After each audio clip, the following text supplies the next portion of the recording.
안녕하세요. 올해 20대의 마지막을 보내게 된 여자입니다. 4년간 만나온 남자친구와 최근부터 결혼 이야기가 오가기 시작했어요. 얼마 전까지 한참 결혼 준비 중이었는데 그러다 서로 의견이 안 맞는 부분이 하나둘씩 생기기 시작했고 그리고 결국에 가서는 파혼하게 되었네요. 그 이야기 한번 해보려고 이렇게 사연을 보내게 되었습니다. 연애하는 동안은 다툼 한 번 없었을 만큼 사이좋은 커플이었어요. 그런데 결혼은 현실이라더니 결혼 준비 시작하자마자부터 삐걱이기 시작했습니다. 저는 현재 카페를 하나 운영하고 있어요. 대학교 졸업하고 취직 준비하면서 방황하다가 잠깐 머리 좀 식히려고 시작한 아르바이트가 계기가 되어서 부모님의 지원을 받아 카페를 하나 열게 되었습니다. 집이 엄청 잘 살아서 자식이 카페 하고 싶다고 부모가 떡하고 차려준 그런 케이스는 아닙니다. 관련된 기술 자격증들을 전부 취득했고 부모님한테 합격점을 받을 때까지 제가 직접 만든 디저트를 가져다 드렸어요. 그렇게 부모님한테 인정을 받은 뒤 제가 돈을 일부 갚아나가는 조건으로 가게를 차렸던 거죠. 운때가 맞았는지 제 가게가 소셜망에 조금씩 입소문이 나기 시작했고 생각보다 빨리 자리를 잡을 수 있었습니다. 한참 잘 나갈 때는 손님들이 대기표까지 받아서 제가 만든 디저트만 구매해서 갈 정도로 장사가 잘 되었던 적이 있어요. 그때 부모님께 빚졌던 돈을 거의 갚을 수 있었습니다. 장사가 계속 그렇게 되었다면 좋았겠지만 지금은 그때보다는 손님이 조금 빠진 편이에요.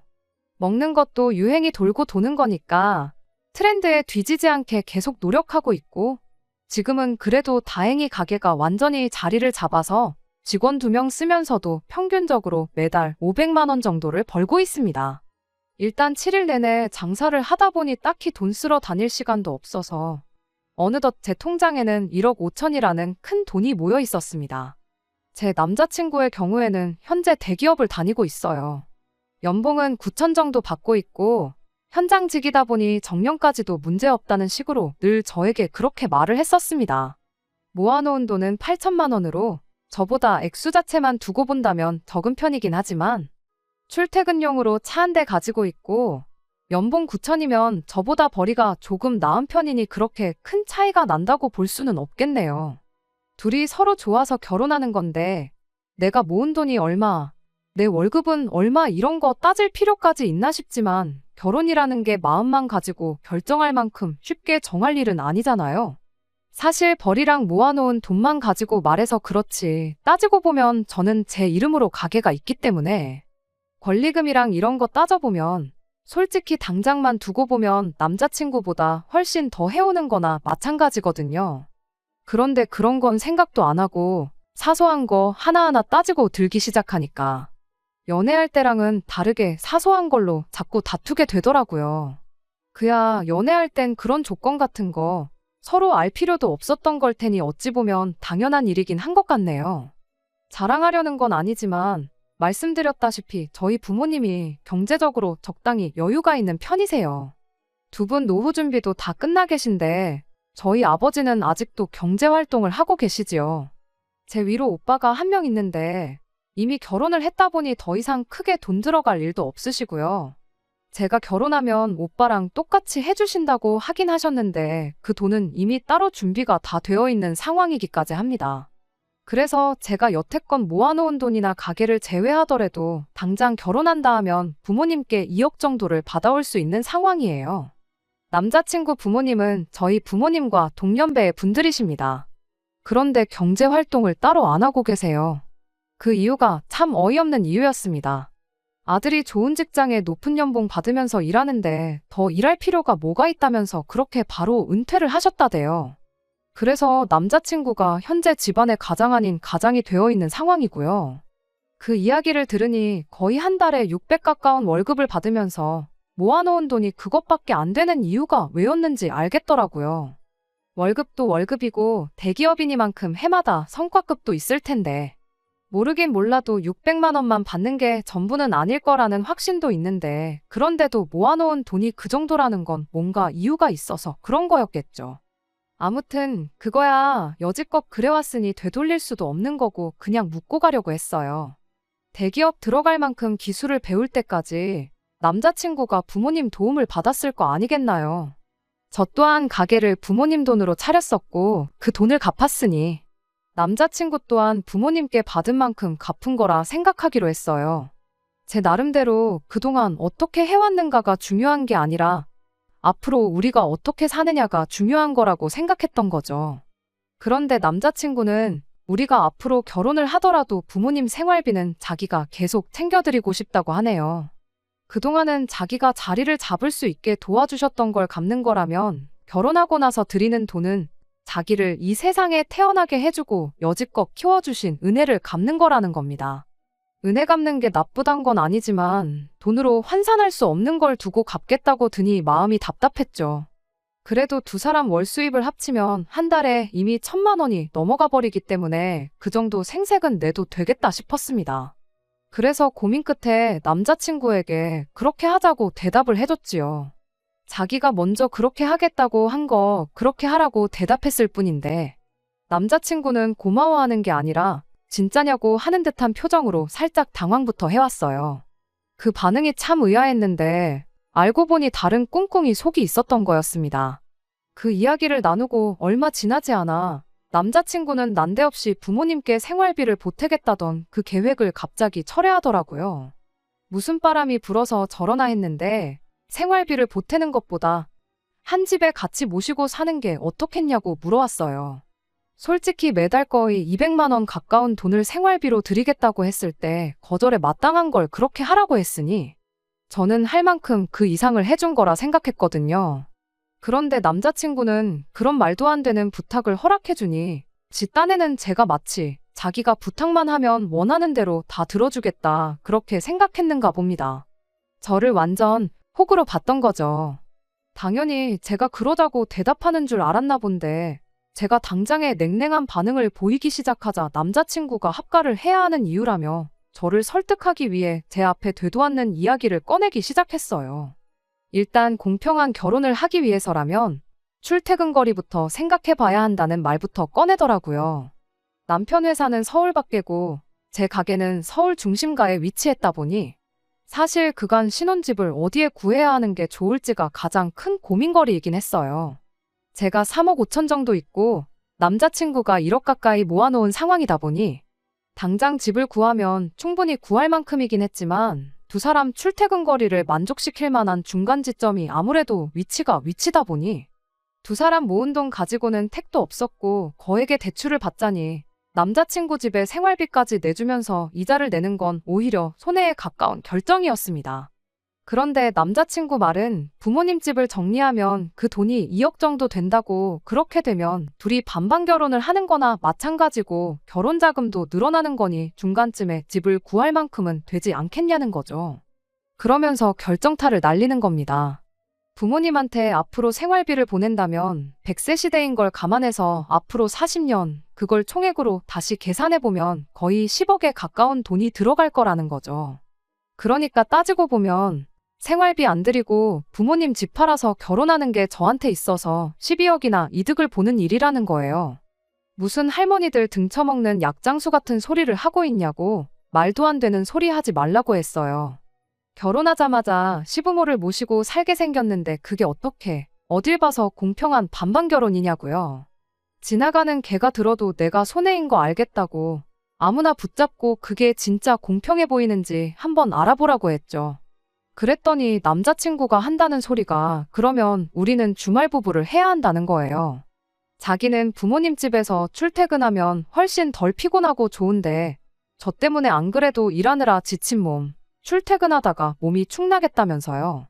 그러니 집은 제 돈으로 제가 편한 데에다가 얻고 그리고 우리는 결혼해서 주말 부부를 하자는 겁니다.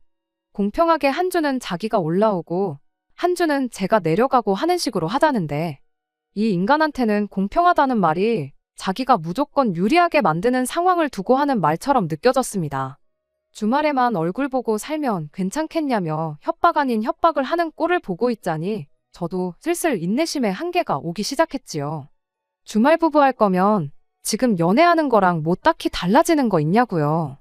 내가 내 돈만 가지고도 충분히 독립해서 살 수 있는 상황인데 굳이 결혼해서 시어머니까지 모시고 살 이유가 있어 보이냐고 남자친구한테 되물었습니다.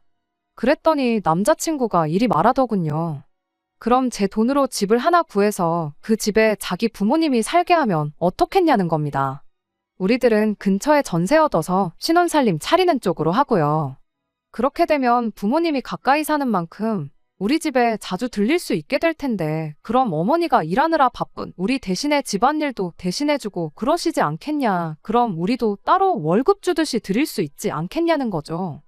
게다가 그렇게만 해주면 자기 부모님 집은 집대로 남아있어서 두 분 노후 대책으로 쓸 수도 있지 않냐는 겁니다. 어이가 없어서 번거롭게 내 돈으로 집을 구해서 당신 부모님을 살게 할 이유가 있냐고.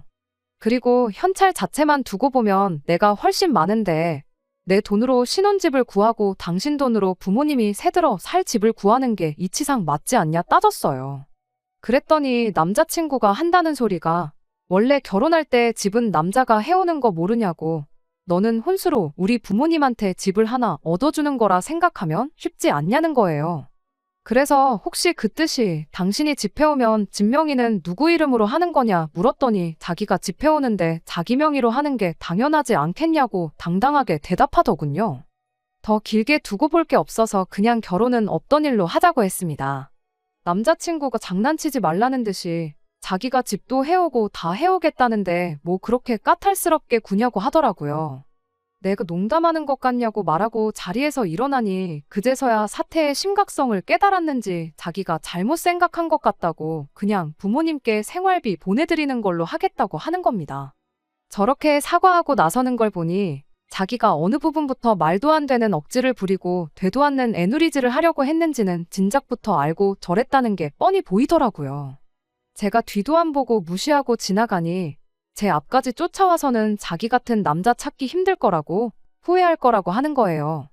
그 잘난 연봉 이야기를 하면서 자기가 앞으로 벌어올 돈이 얼마인지나 아냐면서 장사하는 제 매출은 비슷비슷하거나 줄어들 일만 남았지만 자기는 앞으로 연봉이 오를 일만 남았답니다.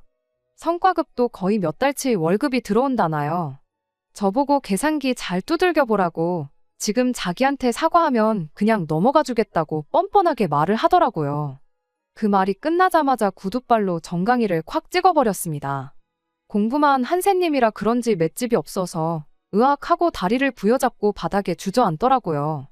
애초에 부모님한테 생활비 드린다는 거 허락해줬을 때부터 나한테 고맙다고 절을 해도 모자랄 상황이었다는 거 몰랐냐. 그 말도 안 되는 걸 허락해줬더니 내가 어디까지 괜찮다고 하는지 한번 테스트해 본 거냐고 따졌어요. 내가 너 같은 남자 다시 찾기 힘들어서 후회하는 것보다 시부모 노후 평생 책임지겠다는 남편 괜찮다고 하는 여자 찾는 게 더 힘들 거라고, 어디 누가 더 힘들런지 한번 보자고 한마디 쏘아붙이고 돌아왔습니다. 결혼을 전제로 시작한 연애가 아니다 보니 남자친구가 그렇게 부모님 모시고 싶어 안달이 난 사람이라는 걸 미리 알 방법은 없었어요. 남자친구도 욕심 조금만 덜 부렸었다면 이렇게 막장으로 파혼까지 할 필요도 없었을 테고 매달 부모님께 생활비 따박따박 챙겨드리며 원하던 효자 노릇도 하고 저와도 행복하게 결혼 생활을 시작했을 텐데 말이에요. 4년 세월을 함께했지만 아쉬움은 전혀 들지 않고 오히려 속이 후련한 걸 보니 아마 저도 속으로는 남자친구가 부모님께 생활비를 드린다고 해서 고민했을 때부터 이 결혼이 틀렸다는 걸 본능적으로 느끼고 있었던 것 같아요. 언젠가는 이 결정에 대해 스스로에게 자랑스러운 날이 올 거라고 생각합니다. 당장 연애를 하는 것보다 카페 해오면서 제가 직접 유학도 다녀오고 싶어 봤는데 더 공부할 게 있는지 찾아보고 한번 그쪽으로 알아보려고 합니다. 두 번째 사연입니다. 안녕하세요. 똥 묻은 개가 겨 묻은 개 나무란다더니 지 자식 교육은 개떡같이 시켜놓고 억지 쓰는 신호와 영 끄는 이야기를 하러 온 결혼한 지 24년 된 50대 주부입니다. 남편과는 눈에 넣어도 아프지 않을 아들 하나, 딸 하나를 두고 있어요. 하지만 제가 오늘 이렇게 사연을 쓰게 된 건 제 자식들 때문이 아닙니다. 바로 시조카들 때문이에요. 정말이지. 제가 이 나이에 시조카들 때문에 어머님한테까지 시달리게 될 줄은 상상도 못했어요. 남편의 형제관계는 이남 일녀로 남편은 그중 장남입니다. 바로 밑에 서방님과는 3살 차이고 막내 신호와는 10살도 넘게 차이가 나요. 여기까지 들으면 대부분의 사람들이 신호가 막둥인가 보다고 생각하지만 사실 남편과 시동생을 낳아주신 어머님은 지병으로 일찍이 돌아가셨어요. 이후로 도저히 혼자서 아들 형제를 키울 수 없겠다고 판단하신 아버님께서 지금의 어머님과 재혼을 하셨다 들었습니다. 신우는 어머님이 데려온 딸이고요. 남편과 시동생 그리고 어머님의 관계는 솔직히 아주 편하지는 않지요. 남편이 말하길 두 형제가 한창 사춘기이던 시기에 아버님께서 조금의 언질도 없이 어머님을 새어머니라고 모셔오셨다대요. 거기다 저희 어머님 성격이 보통이 아니시거든요. 지금이야 나이가 드셔서 한풀 꺾이긴 했지만 다른 사람한텐 엄하고 본인한텐 한없이 관대한 분이라고 해야 하나. 아무튼 당시 어머님께서 남편과 시동생이 당신 말도 잘 안 듣고 소위 어머니로서 대우해주지 않는다며 화를 많이 내셨대요. 맞아야 정신 차린다면서 남편과 시동생에게 손을 대신 적도 여러 번이고요. 그래도 이제는 세월이 많이 흘러서 그런가 서로 그런 티는 거의 안 내요. 저처럼 속사정 다 아는 사람 눈에나 보일 정도지요. 지금은 그냥 서로 할도리는 하면서 살아요. 남편은 20대 후반에 저랑 결혼을 했지만 시동생은 결혼을 30대 중반에서야 했어요. 이후로 저희 부부는 연년생으로 아들, 딸 하나씩 두었고요. 저희 아들은 올해로 22살로 군입대를 앞두고 있는 대학생이에요. 딸은 21살로 미국에 있는 대학으로 편입 준비를 하고 있지요. 그리고 시동생에게는 이제 13살이 된 아들이 하나 있습니다. 신우는 시동생보다도 결혼을 일찍 해서 올해로 14살이 된 아들이 하나 있고요. 남편과 서방님 그리고 신우를 보고 있으면 이렇게 표현해도 될지 모르겠지만 어머님이 달라서 그런지 성격들도 제각각이에요. 일단 저희 남편에 대해서 먼저 이야기하자면 남편은 주관이 확실하고 뚜렷합니다. 좋으면 좋다, 싫으면 싫다 의사표현이 아주 확실하지요. 그리고 주변 사람들에게 경우가 바르다는 소리도 많이 듣고요. 반면에 서방님은 사람이 유순하고 욕심이 별로 없어요. 사람이 좀 무르다고 해야 하나 그래서 종종 사기도 당하고 그래서 어린 동서가 고생을 많이 했지요. 그리고 신우는 정말 표현할 수 있는 단어가 무궁무진하네요. 엉망진창이고 제멋대로고 이기적이고 가족으로 만났으니 이렇게 서로 얼굴 붉히지 않고 살지 다른 데서 만났으면 벌써 몇 번은 부딪혀도 부딪혔을 거예요. 그리고 무엇보다 어이가 없는 건 신우 본인도 그런 자기 성격이 문제라는 걸 아는 눈치인데 고칠 의지는 전혀 없다고 해야 할까요? 나이 40이 넘어서는 아직도 한다는 말이 자기는 이 집 막내딸인데 무슨 상관이냐는 식이지요. 그렇다 보니 신우 아들도 성격이 보통이 아닙니다. 어른들이 있는데도 지 뜻대로 안 되면 지 성질을 다 부리고 다녀요. 지난번엔 여든 먹은 할아버지 그러니까 저희 아버님한테 발길질을 하는 걸 저희 아들이 잡아가지고는 한마디 했더니 글쎄 신우네 애가 한참 형인 저희 아들한테 네가 뭔데 그러냐면서 대들더라니까요. 그리고 그 모습을 본 어머님께서는 신우네 애를 혼내시기는커녕 어린애를 왜 윽박지르냐며 오히려 저희 아들을 탓하셨지요. 남편과 저는 애들 크는 내내 맞벌이를 했어요. 애들을 위해서 돈을 벌면서도 당장 애들 커가는 것도 제대로 못 보고 옆에 있어주질 못했으니 항상 미안한 마음이었지요. 그래도 다행히 그 노력이 보상을 받았다고 해야 할지. 아이들 반듯하게 자랐고 저희 부부도 돈은 좀 벌었습니다. 자식들 대학 등록금 내주고 나중에 결혼시키고 저희 노후는 즐길 수 있을 정도로 모아뒀어요. 친정부모님도 당신들 재산이 제법 있으시고요. 저의 하나뿐인 남동생은 저보다 일찍 장가가서 벌써 아들 장가까지 보냈지요. 한마디로 친정 쪽에는 제가 신경 쓸 일이 크게 없는 상황이었네요. 하지만 시댁은 상황이 좀 다릅니다. 말이 나와서 말이지만 남편과 제가 결혼하던 때만 해도 시댁도 사정이 나쁘지는 않았어요. 그런데 저희 애들 한참 크던 시기에 어머님이 아버님 몰래 주식을 하셨나 그래서 재산을 엄청 잃으셨지요. 사채까지 끌어다 쓰셔가지고 결국 그때 아버님이 하시던 사업도 정리하시고 그때를 생각하면 솔직히 지금 저렇게 사시는 것도 용하다고 해야 할 판이에요. 아무튼 그렇다 보니 일찍이 결혼해서 자리 잡은 저희 부부와 달리 서방님네나 신우네는 형편이 그저 그래요. 작년이었어요.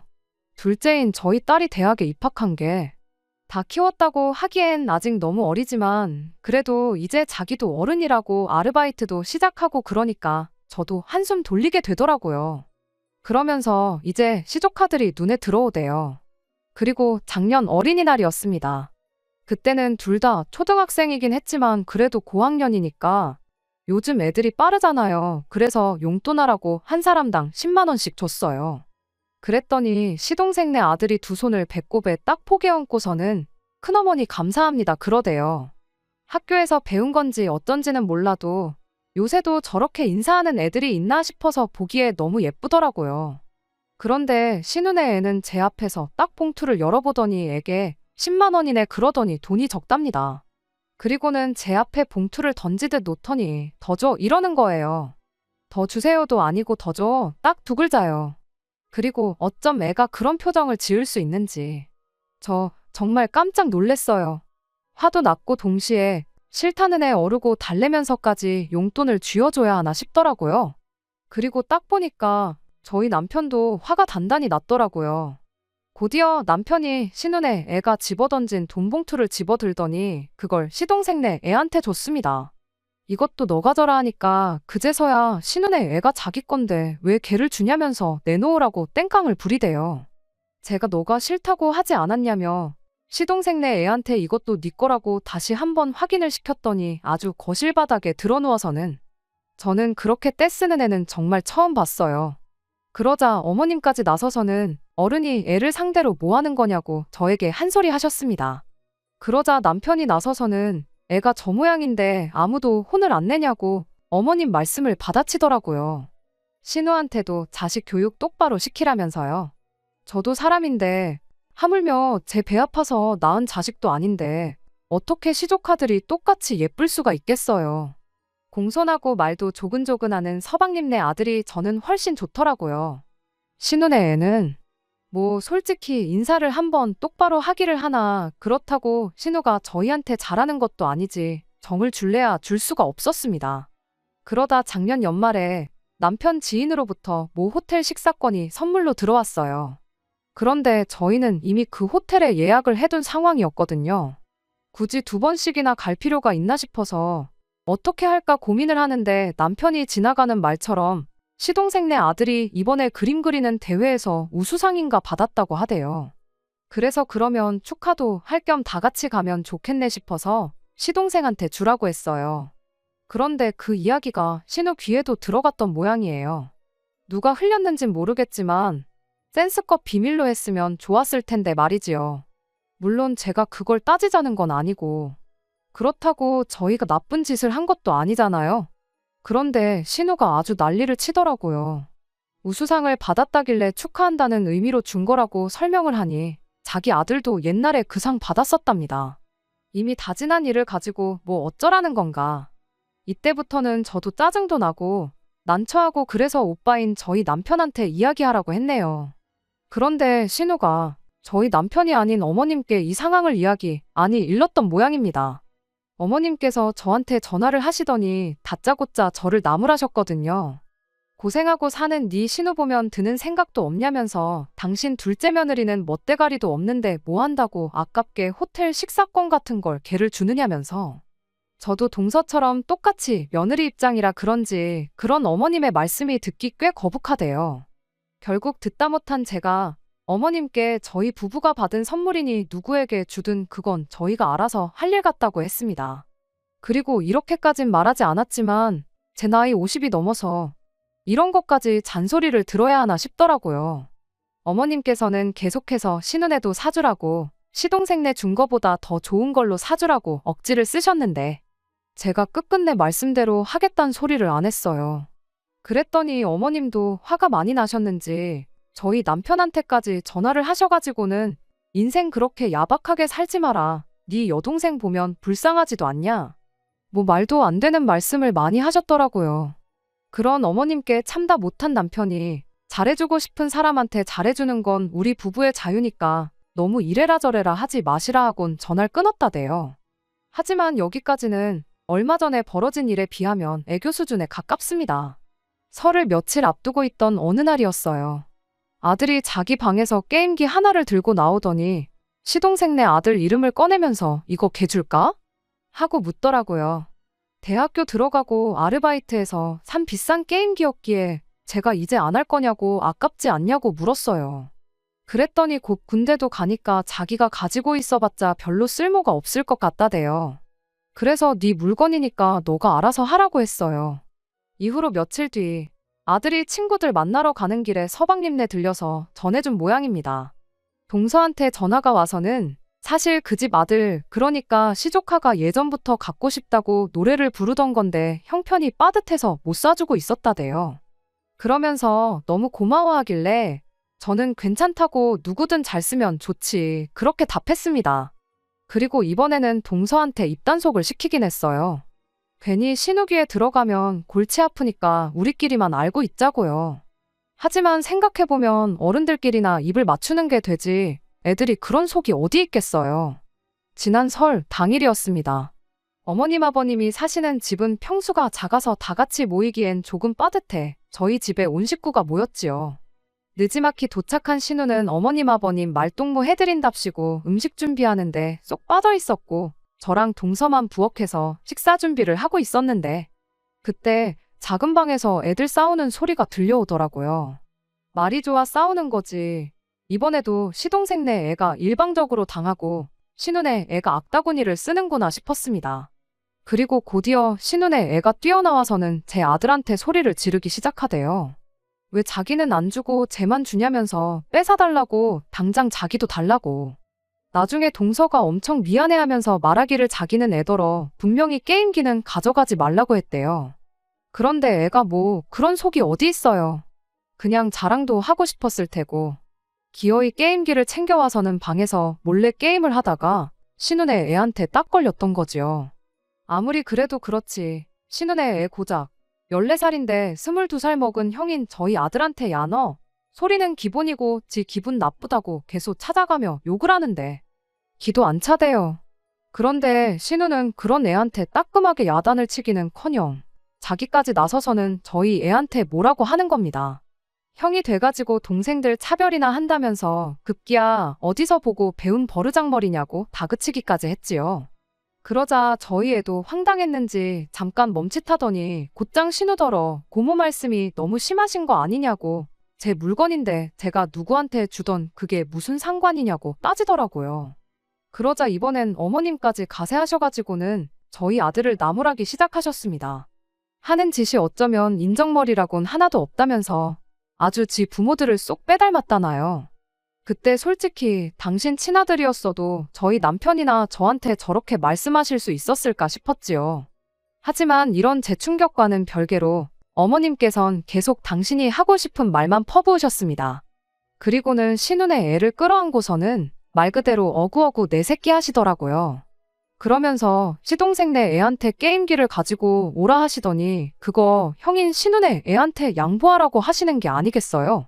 시동생네 애가 할머니가 형한테 양보하라는데 그 순에 빠진 애가 싫다고 할 리도 없었고 애가 있는 대로 풀이 죽어서는 게임기를 들고 나오는데 차라리 못 준다고 신우네 애처럼 낮아빠졌으면 좋겠다 싶대요. 도저히 더는 그 꼴을 볼 수 없었던 제가 결국 어머님께 한 소리 했습니다. 아무리 팔이 안으로 굽는다고 해도 그렇지 사람 마음이 가는 것까지 어머님 입맛대로 하실 수는 없는 거라고요. 나이 차이는 겨우 1살인데 어머님은 보면 모르시겠냐. 시동생네 애는 애가 예의도 바르고 이쁜 집만 골라서 한다. 그리고 시동생뿐만 아니라 동서도 저희 부부한테 얼마나 싹싹하게 잘하는지 모른다고 다다다다 쏘아붙였어요. 그리고 저희 동서 어머님 아버님께도 정말 잘해요. 그저 돈이 좀 없어서 물질적으론 좀 부족할 수 있을지 몰라도 생전 어머님 뒤에서 험담하는 법 없고 시댁일이라면 빼는 법이 없었거든요. 그러자 어머님께서는 기어이 하시면 안 되는 말씀을 하셨어요. 아주 두 형제가 지들끼리만 똘똘 뭉쳐서 불쌍한 당신 딸만 외롭게 한다나 어쩐다나. 그러면서 검은머리 짐승은 거두는 게 아니랍니다. 그 말에 그 순하디순한 시동생까지 발끈하더라고요. 솔직히 어머님이 우리를 뭐 얼마나 챙겨주셨냐면서.